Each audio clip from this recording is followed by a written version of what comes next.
जुलिस्तान वाले हम लोग यहाँ पे लद्दाख में जो आंदोलन चल रहा है उसके प्रोटेस्ट साइट पे बैठे हैं और मैं थोड़ी आपसे बात कर रहा हूँ। जुलिस्तान वाले पहले तो अपना थोड़ा परिचय दे देंगे। सबसे पहले मैं आपके चैनल को बहुत बहुत धन्यवाद देता हूं जो मुझे मौका दिया। इसके अलावा तमाम भारतवासियों को बहुत बहुत धन्यवाद देता हूं जो हमारा समर्थन में जोड़ रहा है।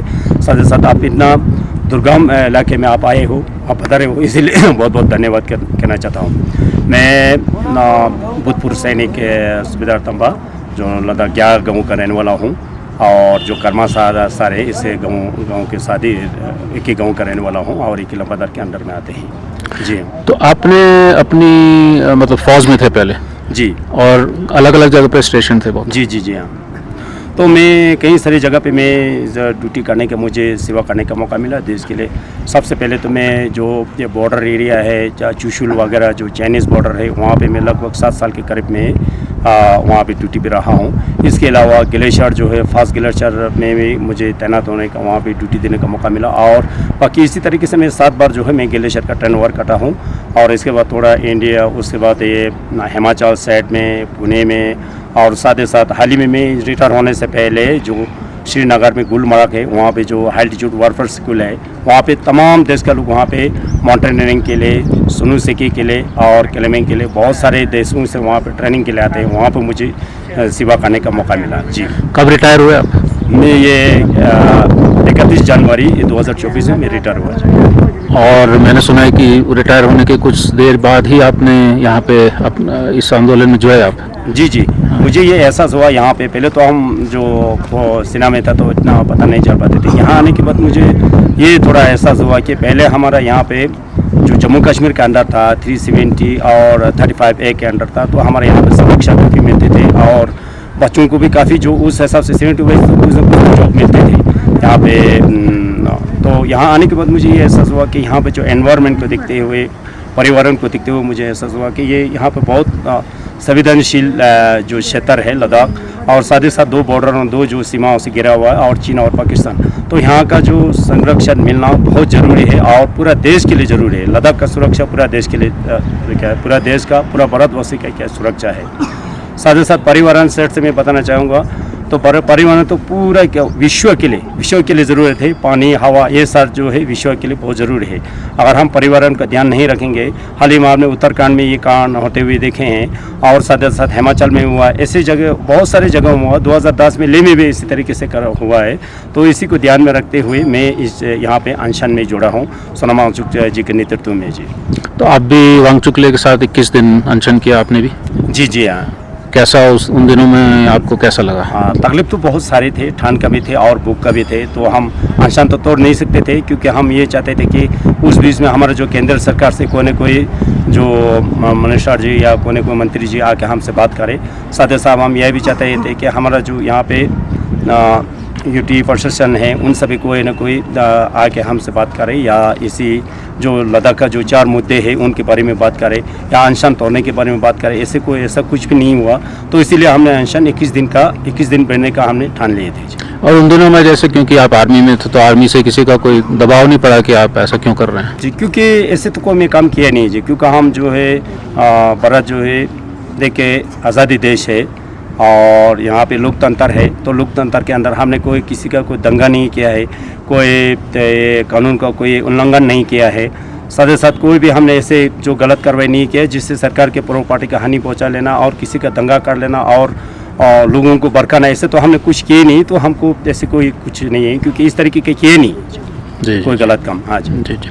तो आपको क्या लगता है क्योंकि अभी 55 दिन हो गए शायद या 60 दिन होने वाले हैं और अभी शायद माइनॉरिटीज़ भी बैठे हैं फास्ट पे, रिले फास्ट जो चल रहा है, सरकार अभी तक तो सुनी नहीं। इलेक्शन के बाद भी अगर मान लीजिए नहीं सुनती है तो क्या करने का? तो जब तक ये हमारा जो मांगे नहीं होगा, जो सबसे पहले 6 शेड्यूल और स्टेटहुड और जो बच्चों का जॉब के बारे में है और साथ ही साथ जो है यहाँ का जो वातावरण, एनवायरनमेंट और ये सारे जो 4 चीज़ें हैं, हमारा 2 पार्लियामेंट मेंबर का जो है रिप्रेजेंटेटिव यहाँ से होना चाहिए करके, ये सारे चीज़ बिल्कुल जारी रहेगा जब तक कोई भी सरकार है। हम ये नहीं बोल रहे कि बीजेपी सरकार, कांग्रेस, कोई भी सरकार जो केंद्र में आ जाए उनसे हमारा ये जारी रहेगा जब तक ये हमारे मांगे पूरा नहीं होंगे। तो भारत भर में एक्चुअली बहुत सारे लोग इसको देख रहे हैं, इससे बहुत प्रेरणा ले रहे हैं, समर्थन में भी हैं। और आप और वांगचुक ले दोनों 21 दिन जो अनशन किया उससे तो बहुत लोगों को एक तरह से शक्ति भी मिली कि वहाँ पे इस तरह के इलाके में इस ठंड में अगर लोग ऐसे बैठ सकते हैं तो फिर हम भी जो है आंदोलन में क्यों ना जुड़ें। तो ये बहुत अच्छा हो रहा है भारत भर में जो एक अवेयरनेस आई है इससे। इसीलिए जो हमारा जो आंदोलन का जो ये सभी ले रहा है, प्रेरणा ले रहा है, उस सभी को मैं धन्यवाद देना चाहता हूँ। और साथ ही साथ जैसे यहाँ पे वांगचुक साहब कोई मामूली इंसान तो ही नहीं जी, क्योंकि ये एक बड़ी साइंटिस्ट और एक वैज्ञानिक और वातावरण सेठ और शिक्षक है। वो इन शिक्षक सेठ में बहुत सारे योगदान दिया है। साथ ही साथ सेना में भी कई चीज़ें जो है, ये सोलर हार्ट है, ये सोलर हाउस है, इसका बहुत सारी चीज़ें परीक्षण करके दिया है। साथ ही साथ जो मेगा कंपनी अभी जो जुजिला का जो टनल बना रहा है, वहाँ पर भी जो वांगचुक साहब ने जो बताया उसी के तहत जो टेक्नोलॉजी के ऊपर वहाँ पे काम चल रहा है। और सर बहुत सारे अवार्ड जो है अवार्ड से नवाजा गया है। तो विश्व भर में ये सोनम वांगचुक जी लद्दाख केवल लद्दाख और केवल भारत के लिए कहानी नहीं है। अगर कुछ हो जाता है तो विश्व भर के लिए बहुत ये नुकसानदायक होंगे और हानि होंगे। तो मैं सोनम वांगचुक साहब से प्रेरणा लेके, जब सोनम वांगचुक जी को कोई किसी चीज़ की ज़रूरत नहीं है, ना उसका घर परिवार बिल्कुल त्याग दिया है, अपना जो भी पैसा पुसा आता है वो मैंने कहीं बार देखे हैं, तो अपने किसी न किसी संस्था को दे देते हैं। और जैसे महिला संस्थाएं हैं और किसी बच्चों को, तो जितना भी फेडरल बच्चे हैं वहाँ से होकर बहुत सारे बच्चों को हज़ारों के हिसाब से वहाँ पे जो अपना टांग में खड़ा होने का मौका दिया गया है, अभी भी कर रहा है, अभी भी चल रहे हैं। तो ऐसे व्यक्ति को बिना पूछताछ किए हुए इस तरीके से फेंक के रखना तो हमारे देश के लिए, भारत देश के लिए बहुत शर्म की बात है। तो ऐसे व्यक्तियों को इस तरीके से बिना पूछताछ, ना कोई पूछने वाला आ रहा है, ऊपर से इनके ऊपर बहुत सारे क्या है इल्ज़ाम लगाया जा रहा है, ऐसा है कि वैसा है। हमने बहुत सारे सामने देखे हैं, इनकी बातों को सामने देखे हैं, वो बहुत सारी चीज़ त्याग चुके हैं। कहीं वो लोग बोलता है कि पॉलिटिशियन में आएगा, पॉलिटिशियन में आने का वो ढोंग कर रहा है, ऐसा कुछ भी नहीं। पॉलिटिशियन वाले से बहुत आगे निकल चुका है, विश्व लेवल पे निकल चुका है।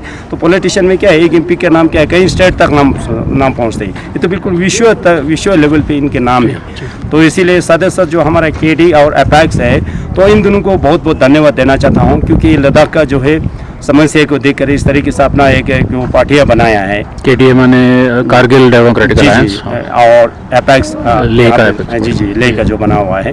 तो इनमें हमारा बहुत सारे जो बहुत सारे जो मिनिस्टर है जिन्होंने पूरा लद्दाख के लिए पूरा जिंदगी दिया है, जैसे श्री तुक्तन सेवांग जी है, श्री सिरिंग दुर्जे लड़ुक जी है, और श्री रिगजिन जोरा जी है, और RP सर है। तो इसी तरीके से पूरा अपना लद्दाख के लिए पूरा ज़िंदगी दे दिया। इनके पास ना कोई डांग का घर है, ना कोई गाड़ी है, ना कोई बंगला है। तो ऐसे जो लीडरों के साथ चलना जो हमारे लिए बहुत सौभाग्य की बात है। बहुत बहुत शुक्रिया और धन्यवाद, और हम सब की ओर से शुभकामनाएं कि आप लोगों का आंदोलन जो है सफल हो, और तब तक हमारा समर्थन आपके साथ है। जी थैंक यू सर। दूसरा मैं केंद्र सरकार से ये भी एक आपकी थोड़ा ये माध्यम से थोड़ा ये आगाह करना चाहता हूँ, क्योंकि पहले जो है केंद्र सरकार खुद ने ये वादा की हुई चीज़ है। पहले जो MP इलेक्शन हुआ 2019 में, तो मैनिफेस्टो में दिया गया है जो घोषणा जो सूचना पत्रों में जो है घोषणा पत्रों में वो दिया गया। दूसरा जो 2020-22 में जब यहाँ पे कौंसलर का इलेक्शन हुआ, उसमें मैनिफेस्टो में बिल्कुल टॉप पर दिया गया है। तो पहले बात तो मैं समझूंगा कि सरकार अपना जो वादा भी पूरा नहीं कर रहे हैं, वादा से मुकर जाना तो अच्छी बात नहीं है। तो मैं फिर अभी क्या सरकार से हम बिल्कुल उम्मीदें करते हैं, अभी भी हम उम्मीद पे लगे हुए, उम्मीद के उसमें लगे हुए, आशा में लगे हुए। तो इसीलिए मैं पूरा अभी दोबारा एक बार आपके माध्यम से आप पूरा जो है जितना भारत और देश विदेशों में हमारे साथ जोड़ रहा है, हमारा समर्थन में आ रहा है, तो इन सभी को बहुत बहुत धन्यवाद, और आपको बहुत बहुत धन्यवाद। थैंक यू इस्तान भाई, थैंक यू।